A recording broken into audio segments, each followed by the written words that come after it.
Now let's generate the different design shapes and the pictures with that.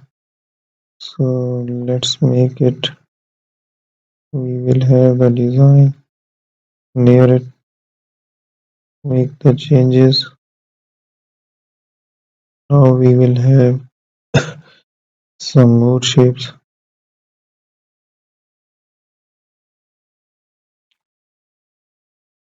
there.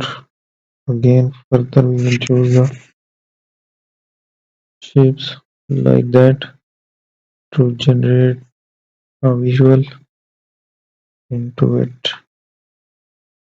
So there we will make it again.